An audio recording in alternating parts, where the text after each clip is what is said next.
talking to you about fish in the Gulf of Mexico, and specifically fish that occur in our man-made structures that we so often see on the coast here. So when we think about fish in the ocean, for me as a fisheries scientist, and also for me as a fisherman, sort of the holy grail, the main objective is almost always where are the fish and when will they be in any particular area. And this can kind of be a complicated topic to disentangle, but we try anyway.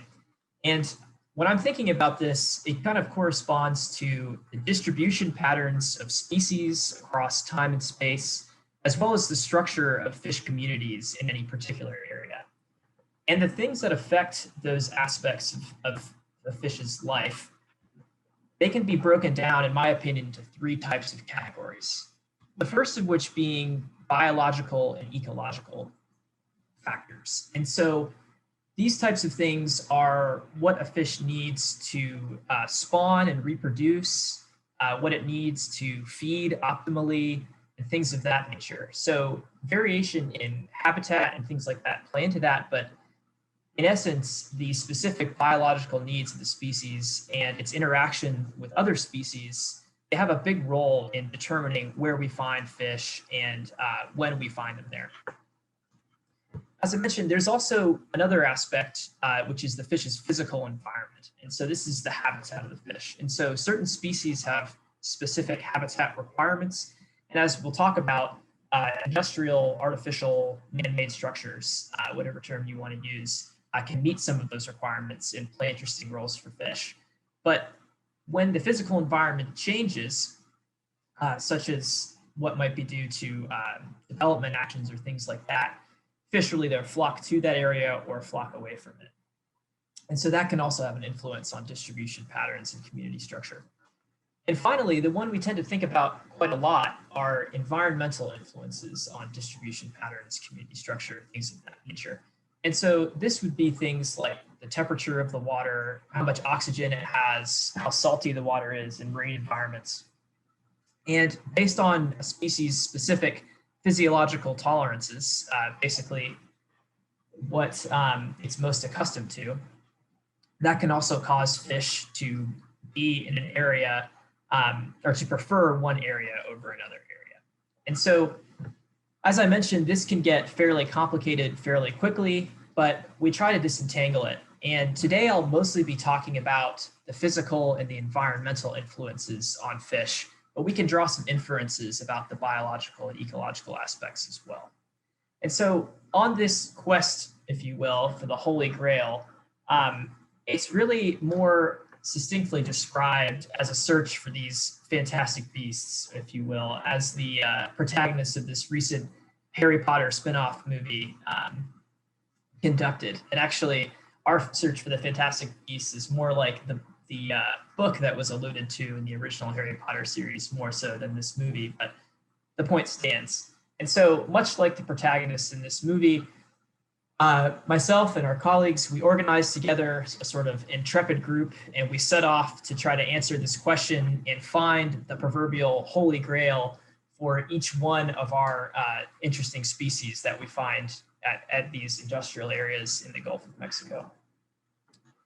And a few things to note about these sort of man-made structures in the Gulf of Mexico. As I mentioned, if you've been to the coast, the Gulf Coast, you're probably familiar at least with the jetties and ship channels that line the coast. And on a clear day, you can often see the oil rigs that exist in the nearshore waters. And perhaps you've even taken a boat out offshore and seen them all the way out there. It's kind of a pretty surreal experience the first time you go out there and you're just out in the middle of nowhere in the ocean and you see something on the horizon and it's just a giant oil rig.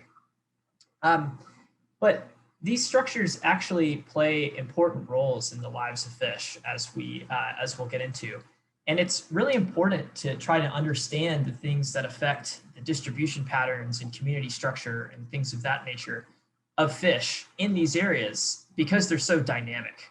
There's just a lot going on in these areas in terms of industrial activities, like the passage of these giant ships through ship channels, and the numerous activities that take place at petroleum platforms at all hours of the day, there's always something changing, always something going on. And since fish are so adaptable, they've really made themselves at home in these environments. But they're not adaptable to everything. And so we need to understand the things that affect them the most if we're going to predict how they're going to do in the future. And this has important implications for the sustainability of fisheries and the general health of ecosystems as well. And so with all that in mind, I'm basically going to talk through two examples, one of which is a study on petroleum platforms. We looked at a bunch of different metrics related to fish communities on those habitats. And then another, which is local to Port Aransas, where I did a longer term study of what conditions are associated with there being more fish or less fish in the ship channel. And so to start off with, I'll take you to petroleum platforms. And on this map, you can see all those tan dots. At the time of making this map anyway, this is where all the petroleum platforms in the Gulf are located. And the red dots are the ones we visited for this study. So as you can see, they stretch from all the way from Texas through Alabama, and are pretty distributed, or distributed fairly widely throughout the continental shelf. We didn't visit the platforms that were super deep, but we tried to cover the shelf pretty well. So for those who don't know, fish communities at platforms are actually really interesting. They're vibrant and diverse, which at first glance, you see the oil rig, perhaps you think it's this big, ugly monstrosity, but actually down below can be quite beautiful. You get everything from coral reef fish, even corals actually growing on there, to large sharks, large schools of bait fish, and important fishery species like the red snapper. And so these have become really vibrant and diverse communities of fish, and they help sustain, and oil rigs themselves, because of that, they help sustain a lot of the fisheries that we care about a lot in the Gulf of Mexico. And oil rigs are sort of unique in the Gulf in that there's nothing quite like them that stretches from the seafloor all the way up to the surface of the water. And because of this, they're this complex habitat. There's lots of places for things to hide. There's obviously a lot of life that goes on there. And they often occur in areas where it would ordinarily just be muddy bottom with no sort of rocky, complex substrate for species that like to live on that sort of habitat. And so they actually can serve a pretty important and unique role in a lot of areas. And because, as I've mentioned, they're so important, there's been a number of great scientists that have done work on oil platforms over the years. But something that motivated our efforts in this study were the fact that a lot of these previous studies, however excellent they may be, were conducted in specific areas. And so this is just an example figure from one of those studies. All those yellow dots are platforms that this group visited, and they did a fabulous job of characterizing the fish communities at petroleum platforms in nearshore Louisiana. But because the Gulf is such a dynamic place, it's difficult to extend the conclusions of studies like this one to a Gulf-wide scale. I mean, I'm not sure how many of you have been to coastal Louisiana, but it's quite different than coastal Texas in a lot of places. And the same is true in offshore areas as you go further out too. And so we wanted to really draw some conclusions about fish communities at platforms throughout the whole Gulf.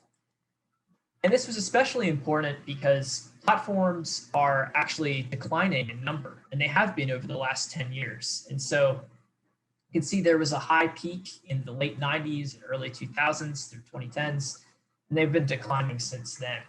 And as I mentioned, since platforms provide such an interesting and unique habitat for fish, it's really important for us to understand their role for fish and the things that affect fish at platforms so we can predict the impacts of platforms being removed and not being there anymore. And so to do this, we had to really take a comprehensive approach. We couldn't just go out there and sort of ad hoc dive around, count fish. We had to do it in a systematic way. And the most powerful tool we could use was actually a type of sonar. And so if you're familiar with sonars or perhaps a fish finder that you might find on your boat, essentially what this technology does is you put your transducer in the water, which is indicated by this, or was represented by this orange square in this figure. And the transducer emits a pulse of sound that travels through the water column. It interacts with a fish, in this case a menhaden, and the sound gets reflected back to the transducer. And so just like you're able to see the mark of fish on a fish finder, we're able to see that on our echo sounder display. And as we drive around, we're able to figure out how many fish are in the water, where they are, and get some indication of how big they are. And when we pair this with underwater cameras, we're able to tell what species of fish there are as well.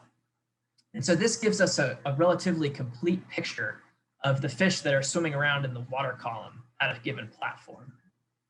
And so what we specifically did is we took our survey vessel and we did a spiral transect around and around and around the oil rig of interest until we reached 100 meters off of, it was about 300 feet anyway, away from the rig. And this was to characterize all the fish that were in the vicinity of the rig. And after we finished that, we dropped our camera rig and we left it for 6 or 7 minutes every 30 feet of depth, and it rotated around and around. And so we were able to see all the fish in the vicinity of the camera. And so from these data, we got some nice and interesting videos, and hopefully they'll play well for you. In this first video, we can see a lot of red snapper, a nice queen angelfish swimming towards the camera, and also a lot of vermilion snapper. And so you can also note the green hue of the water here, and this is characteristic of water that is sort of offshore of Louisiana. And here again, we can see in a bit bluer water, a little further offshore, we see some greater amberjack that were interested in the camera and decided to circle it. And finally, at one of these really offshore rigs, we see a nice barracuda swimming by there, as well as some crevalle jack that are mingling around.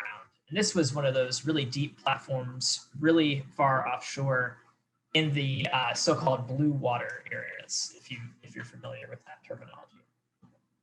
And since we took this combined approach where we had the data from the sonar and we had the data from the cameras, we were able to describe a lot of different aspects about the fish communities at the platforms. And this included where specific species were throughout space, where specific species were in the water column, how diverse and species rich the communities were. So basically just how many different species we could find, how many fish there were, how much biomass, so the list goes on and on. And our goal was to link those metrics to explanatory variables. So we wanted to see if conditions in the environment or characteristics of platforms themselves had any impact on where we found specific species, or if we could find a bunch of fish over here versus over there. And so we were really hoping to link things like how deep the platforms were, how salty the water is, things like that, to our metrics that describe the fish communities. And so I'm not going to talk about every single one of these combinations because you would be here all night, but I've picked a few interesting findings that I think will be applicable to perhaps your next fishing adventure or maybe of general interest. And the first of which is actually not related to any relationship with the environment or habitat. And that in and of itself is interesting. But this is the average abundance of each species, of the top 5 most common species in platforms. And so we see that the most common fish at petroleum platforms throughout the Gulf is the Atlantic bumper, followed by blue runner and Bermuda chub. And after them, we see the red snapper and the greater amberjack, 2 really important fishery species.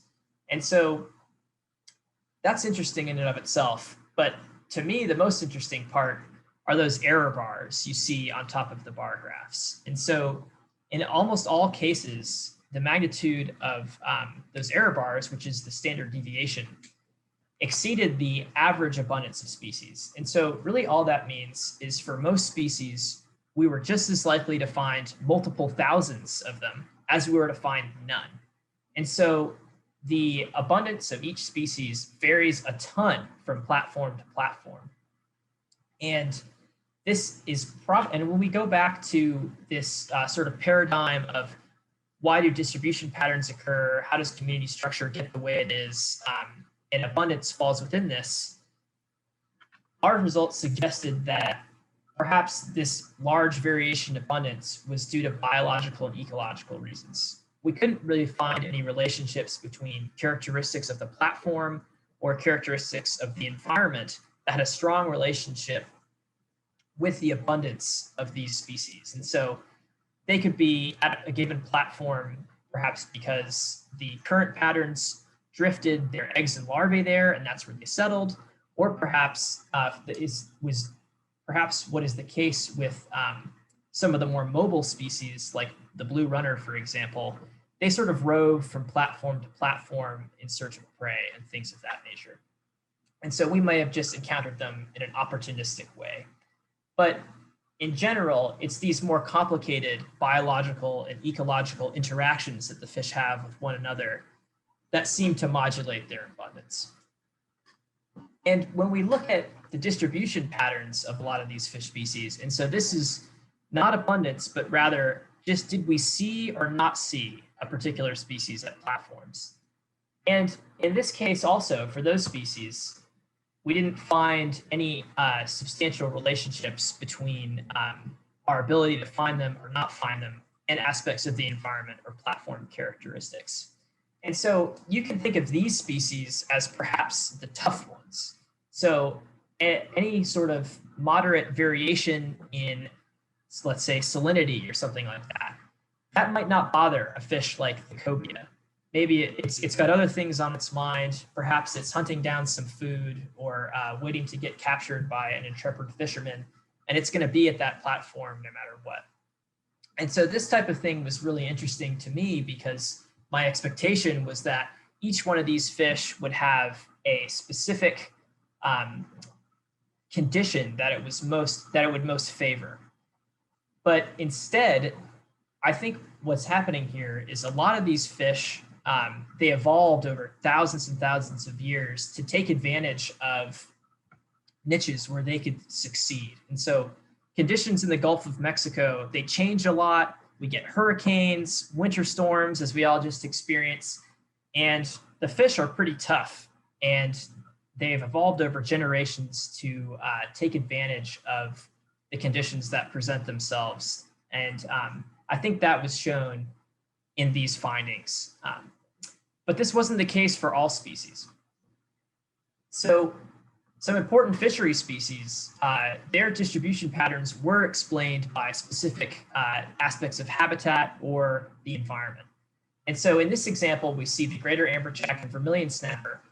And these graphs are showing the effect of distance from shore on our ability to encounter these species.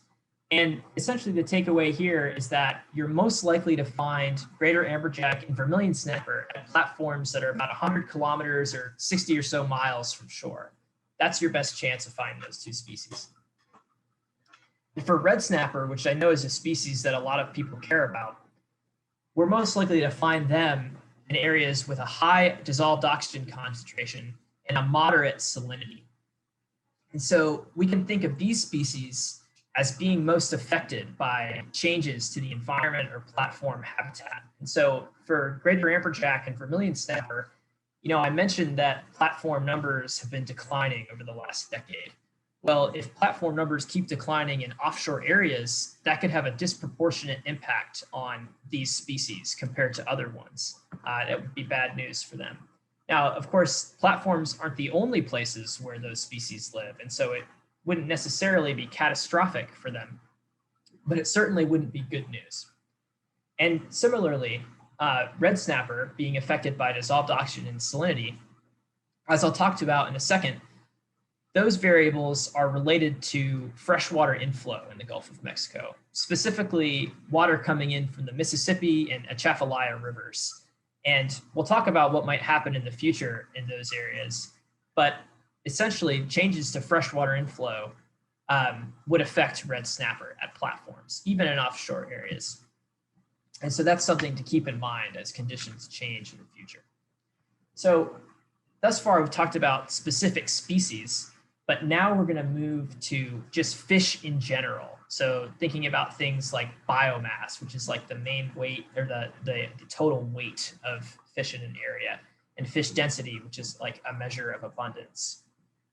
And so, but to wrap up here, these ones, of course, going back to our paradigm, were affected by those physical environmental variables in contrast to the ones before. And so we know going into this analysis of fish as a whole, some didn't respond to the physical characteristics or the environmental characteristics, but some did. And so it's going to be interesting to see which ones come out. And first, I want to start with basically a spatial pattern in species diversity, as well as these other metrics that describe fish abundance. And so what we see here are the colors of those bubbles represent the species diversity. And the more red the bubble is, the more diverse the community is, or really the more species that it has. And the lighter, you find less species there. And the size of the bubble corresponds to more of those three metrics that are listed on the side there. So on the top, we have fish biomass, which is just like how much weight that the total community has. And this is in acoustic units, which if you have questions about that, I can answer at the end, but essentially it's just the total weight in the community. A larger bubble indicates more biomass and a smaller bubble indicates less. And the same is true for fish density, which is just the number of fish in a cubic meter of water. Bigger bubble, more fish. And then we have size on the bottom. So bigger bubble, bigger fish. And while we didn't really see many patterns with fish size, we did observe a sort of hotspot of fish diversity as well as density and biomass in a particular area. And this area was actually offshore of the Atchafalaya River. As I mentioned before, I've got a slide on that to explain maybe why that occurs. But it's interesting, and it does suggest an impact of those environmental variables on fish communities as a whole, even though if you break it down to individual species, they might be less important. And so when we look at all those metrics that I mentioned in the beginning, we can start to understand what sorts of variables are the most important for platform fish community as a whole. And we found that those parameters that are related to freshwater inflow were most often important in explaining patterns of, for example, biomass or species diversity and things like that. And so salinity was the top one, followed by temperature and dissolved oxygen. Specific characteristics of platforms were also important, but just for less metrics. And so these were things like distance from shore, the number of other platforms within a 5 kilometer or 3 mile radius, and the depth of the platforms. And so all these things are important, but it seems like for fish at platforms, even the offshore ones, freshwater inflow related pattern or parameters were most important. And so when we think about freshwater inflow in the Gulf, we're really thinking about the Mississippi and the Atchafalaya rivers, as I've mentioned.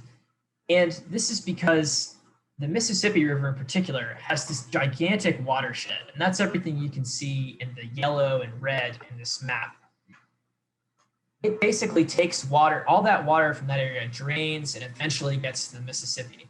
And since the Midwest is really big in agriculture, there's a lot of fertilizers and things like that that get washed into the Mississippi and by extension get washed in the Gulf of Mexico. And those fertilizers do a great job of fertilizing once they get to the Gulf of Mexico. They really pump up the phytoplankton communities.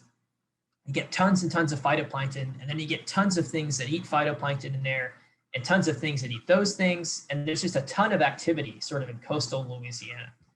But the problem is there's so much activity that all those organisms, they breathe up all the oxygen in the water until there's none left. And especially none left for the larger fish. And so they create these, we call them hypoxic dead zones of no oxygen. And those sort of float around through that coastal Louisiana area and make it very difficult for fish to live. And so when we think about this in context of that hotspot I identified, we can see here that this graph is made by a couple of authors who broke down the hypoxic area into different aspects. But essentially, the take home here is that the darker purple areas are the hypoxic areas. And when we look at this in conjunction with that hotspot we identified, we can see that that hotspot is sort of right off the edge of the areas that are most hypoxic. And so what might be happening here is that fish at those platforms, they're close enough to the river that they're taking advantage of all that productivity. There's tons of food, tons of other fish, so on and so forth. But they're far enough away that they're not getting impacted as heavily by this hypoxic areas. They have a low chance of being in an area where there's no air to breathe underwater. And this sort of trade-off, it does reveal sort of one of the more surprising roles of the platforms for fish. They allow them to take advantage of an area like this, which might have a muddy bottom like naturally. We put this big old artificial reef in there, and all these fish are able to take advantage of all this riverine productivity and survive and thrive. And in fact, the high relief of the platform, just because it stretches up so high, that also helps the fish deal with the hypoxic waters as well, because they tend to be sort of on the sea floor. That water tends to just collect there and doesn't get all the way up to the surface. And so at a platform, fish can just move up with the structure. And they don't have to be sort of in the rocky rubble that would ordinarily be there, which is right in the hypoxic zone. They can stay with the shelter and avoid the hypoxia. And so those were a couple of really interesting and, to me, surprising things that we learned. And we certainly weren't the first to document those sorts of things.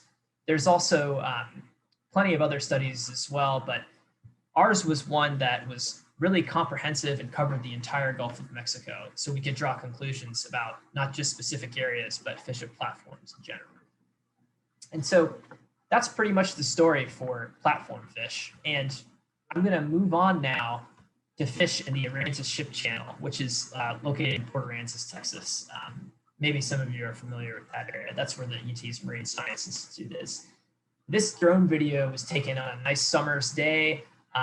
We were out on the survey vessel, cruising around and doing our research and enjoying it. I often think of days like this in times like these, in the wintertime, especially last week, trying to get warm. I'm looking forward to the summer to come in like normal conditions, and I was extra looking forward to it last week. So ship channels in the Gulf of Mexico are actually really, really interesting places. You wouldn't expect it at first, but when you look at a map of like the coastal bend of Texas, for example, you don't really see a lot of connections between our local bays and estuaries and the coastal ocean. In fact, channels like the Aransas Channel can be the only connection between the coastal ocean and bays and estuaries for miles and miles and miles. And so they end up being not just places for ships to pass through, they end up being places for fish to pass through as well. As you can see here, I've got this nice oversized red drum that we caught from the jetties. If any of you have fished in Port Aransas, I'm sure you've checked out the jetties before.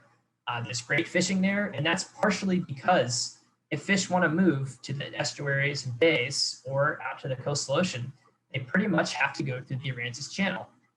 And there's also the Petroleum Channel to the south, and there used to be more natural cuts, but it's really just a couple of places that they can move through.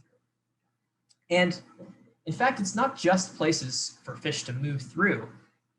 The rocky jetties that line the channel, they actually provide a great quality habitat for many fish as well. And that's something that, of course, wouldn't ordinarily be there if it weren't for the global shipping trade and the necessity to cut these channels through our barrier islands. And so, as I mentioned, fish are really adaptable, and they've really taken advantage of the habitat that we've inadvertently provided here. And so when we think about studying fish in areas like this in the ship channel, um, there are a number of constraints, as you can imagine. So we can't really use cameras because we just get a lot of videos like this, nice brown water, not being able to see anything. And we also can't use nets because we have lots of sea turtles and dolphins here, and nobody wants to hurt them. In fact, many of my friends and colleagues at the Amos Rehabilitation Keep here at UTMSI, they spent all last week while everyone was freezing rescuing all these sea turtles that were stunned by the cold, and they released them back into the wild safe and sound. So we spend a lot of time and effort trying to keep our sea turtles and our dolphins healthy around here. And the last thing that I or any other scientist would want to create an experiment or something like that that would harm any of these creatures. And so we have to sort of think about non-invasive ways to study fish in the channel. And this takes us back again to our echo sounder data, which again is just like a fish finder. We're emitting these really high frequency pulses of sound that the fish can't hear, the dolphins can't hear. It's sort of beyond detection. And it just bounces off them harmlessly. And we get this nice picture of what's in the water. And so here in this echogram, as we call it, we see the seafloor in black. The speckled portion is the water. And then the top, of course, of the image is the surface. And each one of those little speckles is a fish. And so we have specific programs that we use that help us basically count up the fish. We don't do it one by one, thankfully. There's math for that. But it gives us a great idea of how many fish are in the water, as well as where they are, and then some indication of how big they are. And so what we wanted to know in this study was sort of a similar thing to what we wanted to know in the study of fish and platforms. We wanted to know how water conditions, and then in this case, we also added weather conditions, how are they associated with fish density and distribution within the Aransas channel?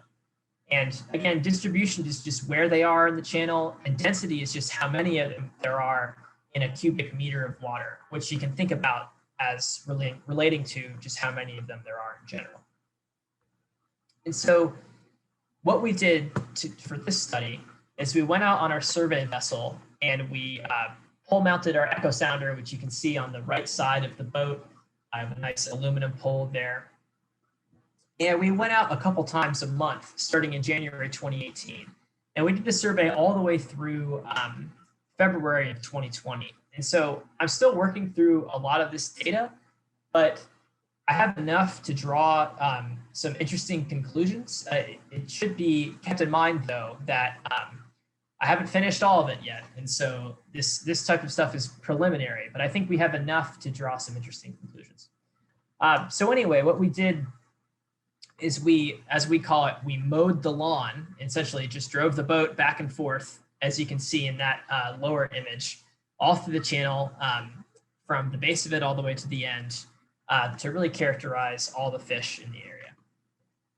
And while we were out there, similarly to what we did at the oil rigs, we collected data on the water conditions, but this time we also collected data from NOAA on things that were associated with weather, like the barometric pressure, for example.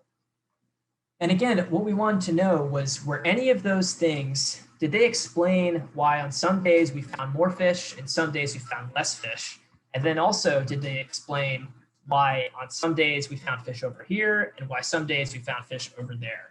And as somebody who has fished the jetty quite a lot, I can tell you that I was very personally motivated in finding out these questions so I could put them to use for myself. And so I'm going to share, of course, my results with you so you can also have an informed idea of when the best time is to fish at the jetty.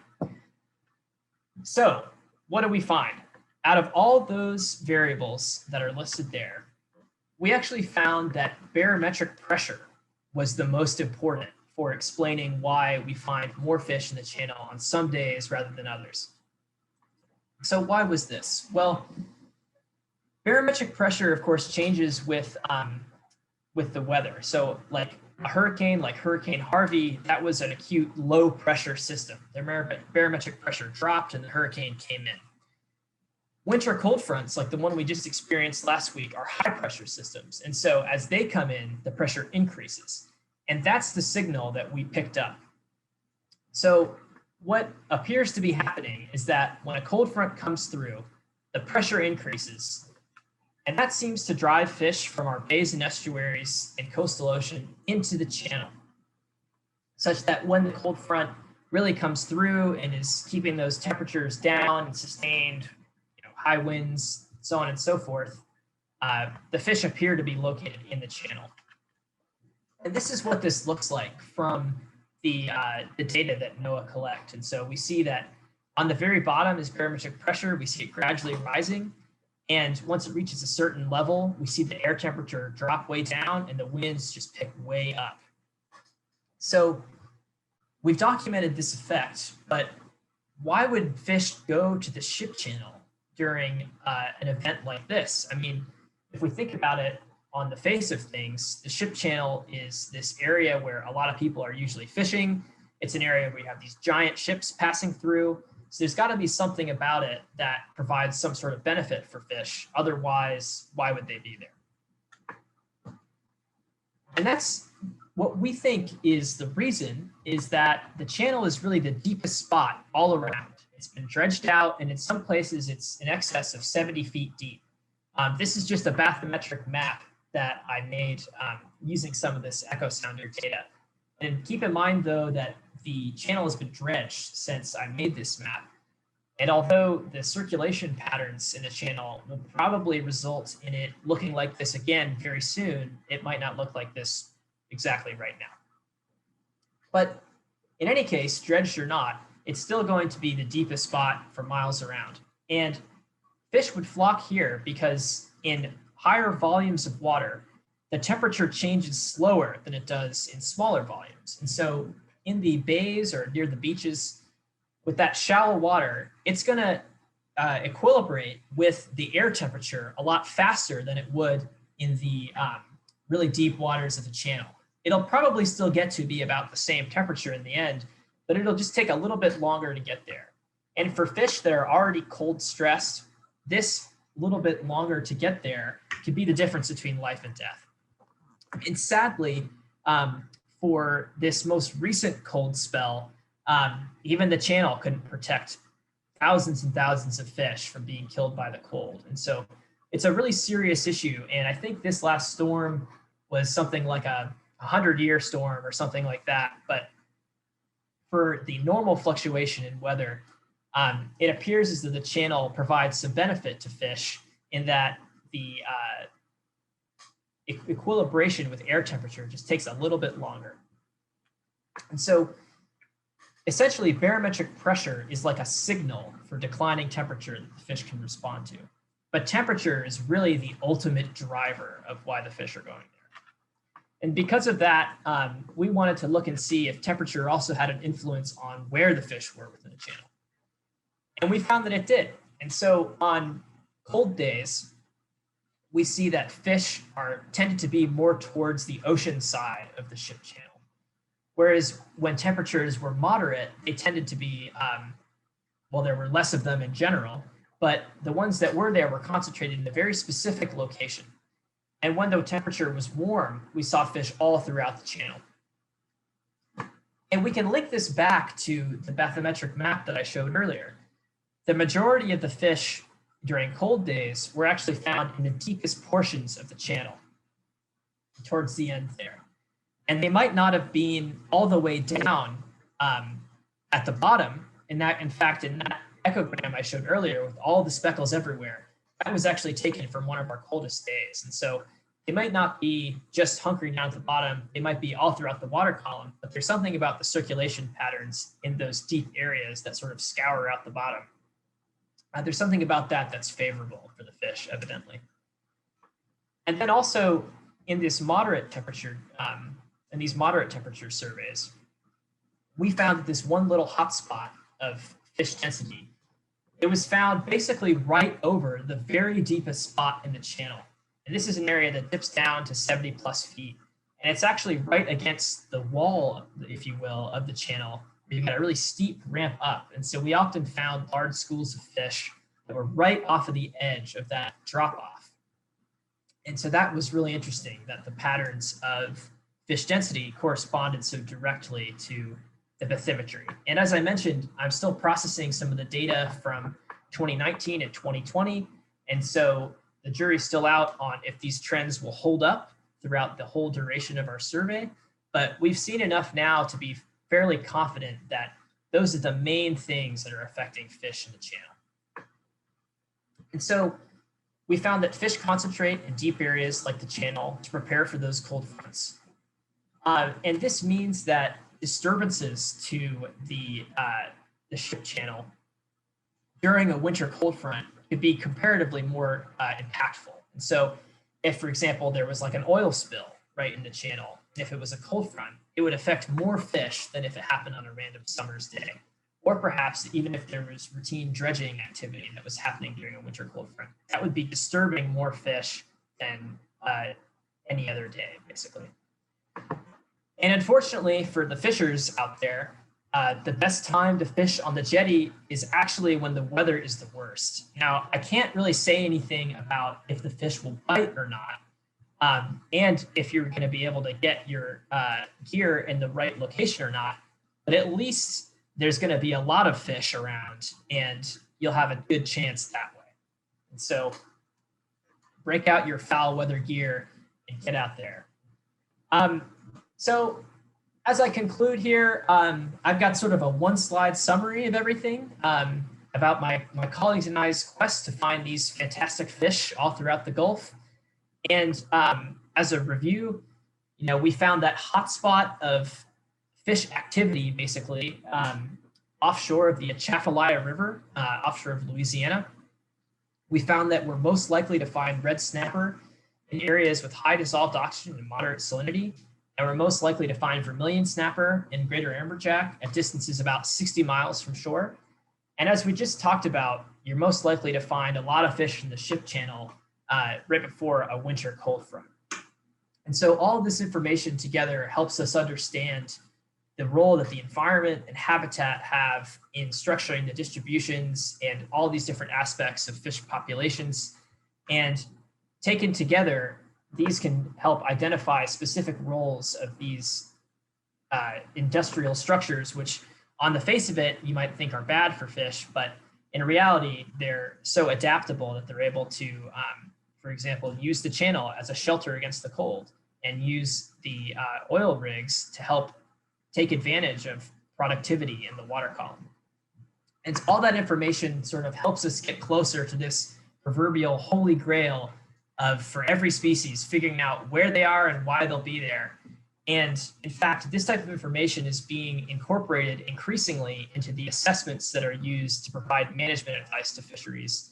And we're moving more and more towards incorporating these environmental and other influences on fish into the formal assessment process so we can make better predictions of how many fish there will be for us to catch in the future. And so that's what I'm trying to do with my work. And that sort of is the main objective, the main application towards the work that I just told you about today. And so with that, I have to thank a lot of people. They're listed on the slide. I'm not going to go through all the names. I also have to thank UT Austin. I was supported by a number of fellowships from generous donors to the Marine Science Institute, as well as the university as well. The platform work was funded by the Bureau of Ocean Energy Management, and the channel work was funded by a number of sources, including the Texas State Aquarium, the Rotary Club of Corpus Christi's Harvey Wild Grant Program, the National Academy of Sciences Gulf Research Program, and I also received support personally from CCA Texas, the Texas chapter of the American Fisheries Society, and the Gulf and Caribbean Fisheries Institute. And so I'd be happy to take any questions if you have them. And if you want to hear more, I've listed my email on there, and you can also read these papers and reports or something if you search my name on ResearchGate or Google Scholar. So thanks so much for listening. Dr. Bolser, thank you so much. And yes, we do have questions. And again, I will tell our audience that if you would like to ask a question, type it in the chat box and we'll get through as many of these as we can. So we have a question that is the hypoxic edge giving an edge effect of diversity like we see in ecosystems where there is a great disturbance? That's a good question. So you're talking about the very edge of this hypoxic area, I assume. So I think the difference between edge effects of hypoxia, perhaps, or an edge effects of like vegetation cover or something like that, differences in habitat, the difference is that the hypoxic zones are transient. And so they sort of shift around from location to location. And so there might not be a chance for a community to really establish itself as a sort of edge community. However, there have been studies that have documented increased interactions between individuals at the edges of hypoxic areas. And then there are also known to be species that are able to tolerate hypoxia better than others. And so, for example, if I'm trying to think of an example of a fish specifically. For some reason, I want to say Atlantic spadefish do pretty well, but don't quote me on that. But let's just say hypothetically, if the fish is able to tolerate those hypoxic conditions better, they can take advantage of food resources potentially. In the case of spadefish, it would be like if there were any plankton in the hypoxic zone or the biofouling community on the rig. But to more directly answer your question, the edge effects are a little bit different, but we do see certainly, because there's habitat compression, we do see increased interactions between individuals, which might affect ecological dynamics in that respect. Okay, and have there been similar studies done with artificial reefs? And if so, are there any similarities or differences? Yeah, so there's been a lot of work on artificial reefs in the Gulf of Mexico in general. And so the platforms, I mean, are a specific type of artificial reef. One thing that I think could be particularly relevant to this question would be the work on toppled platforms in comparison to standing platforms. And so, of course, most artificial reefs in the Gulf are sort of lower profile, and they're not to the scale, or at least vertically, of an oil rig. And looking at toppled platforms versus the standing platforms, it provides a sort of apples to apples comparison of the same type of structure, just with or without the vertical relief. And actually, they found that these studies have found that the vertical relief does matter a lot. I'm a little fuzzy on the specifics, but if I'm recalling correctly, I think that the standing platforms, they tended to have more diverse communities and more fish abundance in general than the toppled ones. And so there's certainly value in the sort of vertical relief of standing platforms as they compare to artificial reefs. But sort of inherently, the platforms do function similarly to an artificial reef that you might find constructed with other materials. It's just that the vertical relief is just a unique aspect of the platforms. Okay, and one of our attendees said, great job, and they wondered what the motivation for you selecting this study for your research topic was. And I'm just going to go ahead and guess, other than the fact that you got to say you were working when you were fishing.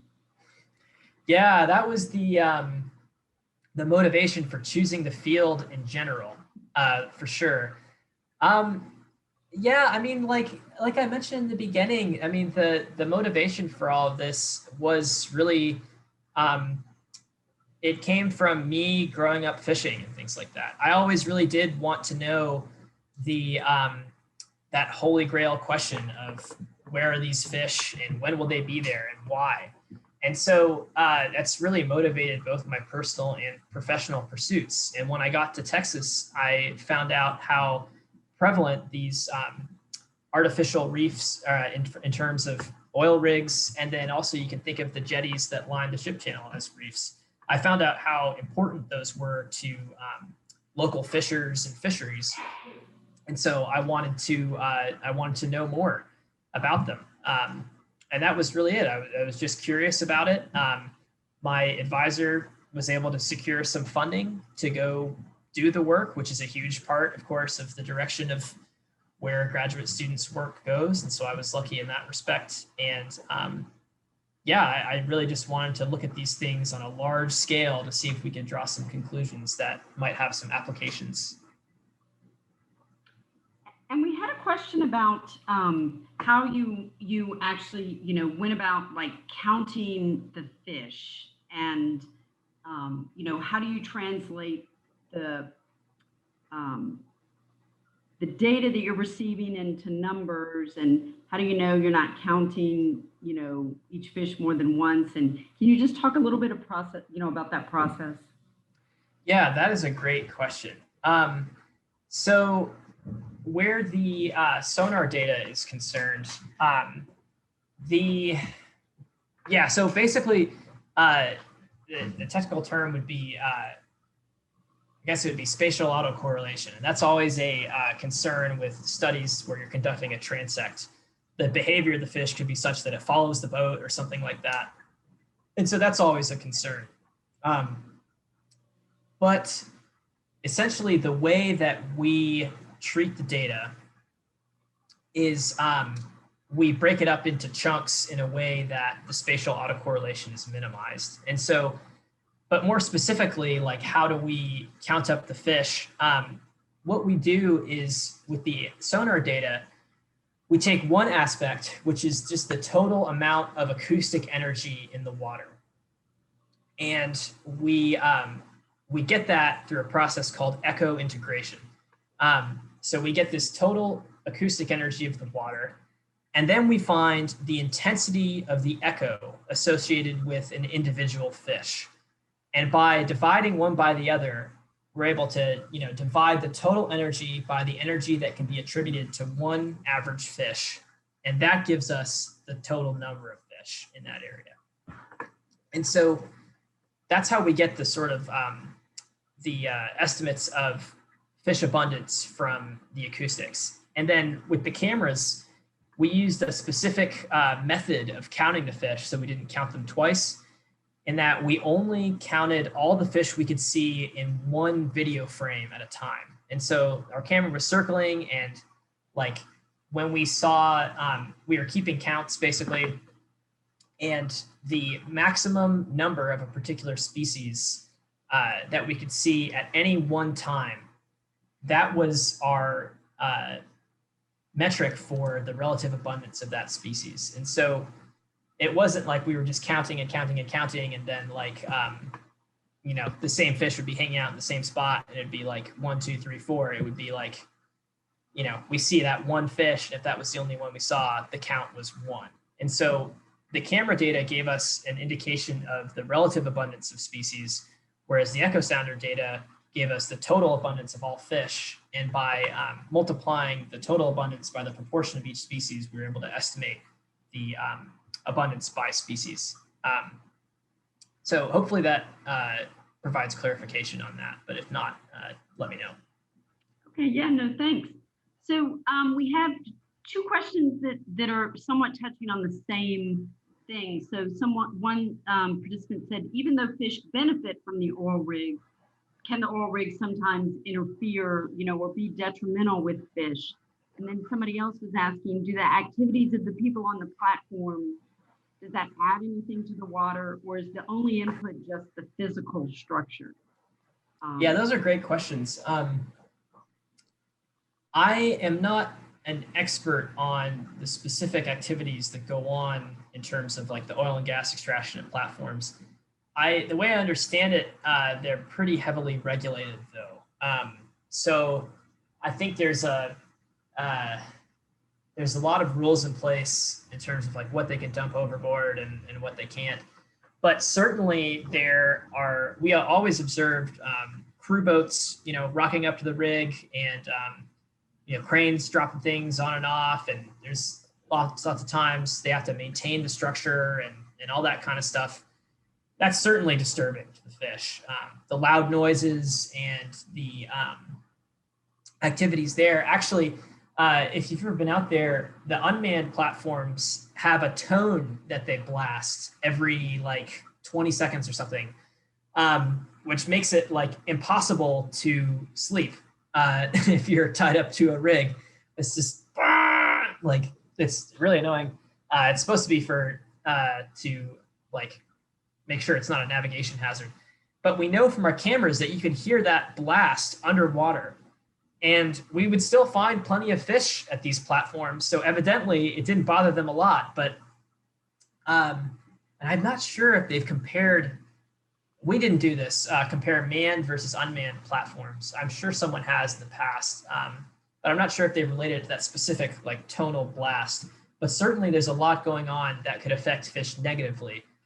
It's just that in a lot of these areas, you just have mud for miles and miles and miles, and then you might have a little bit of rock here and there, which would hold a bunch of snapper, and then you go miles and miles and miles, and you get this oil rig, and it seems as though the structure is really important, regardless of the fact that it has these other disturbing influences. I mean, it's kind of like the ship channel, in that I'm sure these giant ships passing by and the heavy fishing pressure that occurs in the jetties, I'm sure that that has a negative effect in some way on fish and disrupts their life. But just the sheer fact that those structures are there provides other benefits that could potentially outweigh the costs. At least it seems like they do, because fish still live there. They're not enough to make fish completely disappear from the areas. But that was a good question. Okay, and I think we're almost to the end of our time, and I'm going to give you one last question that maybe will give you a chance to pay it forward. What advice would you have for students that are interested in getting into similar research? Yeah, that's a great question. I think the best thing you can do is try and volunteer in a lab. And it's okay if you don't know exactly what you want to do. I think even as you're, if you're thinking of applying to grad school or something like that, it's okay to not know exactly what you want to do, but the best way to find out is to like start working in labs, whatever it may be. And then also to try to read the literature, read the scientific papers. That was sort of how I came here. I was just looking up, I was just searching in Google Scholar, like literally like fisheries and ecology and like Gulf of Mexico and just things I was interested in, and seeing who wrote the papers on those topics. That led me further to more papers and to their lab websites and so on and so forth. So that's a good way of figuring out sort of what you want to do. But essentially, it's really just start if you can anyway. I mean, it might be difficult because of COVID and whatnot, so maybe you might have to do more reading than actually doing. But I would say get involved with the lab as soon as you can. And it doesn't have to be something that, just because you start out in a lab, you don't have to pursue that forever. I mean, I started in an environmental toxicology lab when I was undergrad. I worked there a couple of years and I liked it a lot. But as I sort of progressed through my studies, I figured out that I wanted to work on more sort of fisheries related stuff than in the lab. And so that was something that I probably wouldn't have realized if I didn't work in the toxicology lab first. And so it's not just about the experiences, building up your knowledge base so you're a really competitive applicant. A lot of times it's the experiences show you what you like and what you don't like, and that's just as important. Well, Dr. Bolser, I want to thank you so much for an amazing presentation, and I'd like to thank everyone for joining us. We really appreciate your support. And we have more presentations, so go back on the University of Texas Science Festival website. Make sure you signed up for them. And thank you so much. We'll see everybody next time. All right, thanks everybody. And feel free to shoot me an email if you have other questions.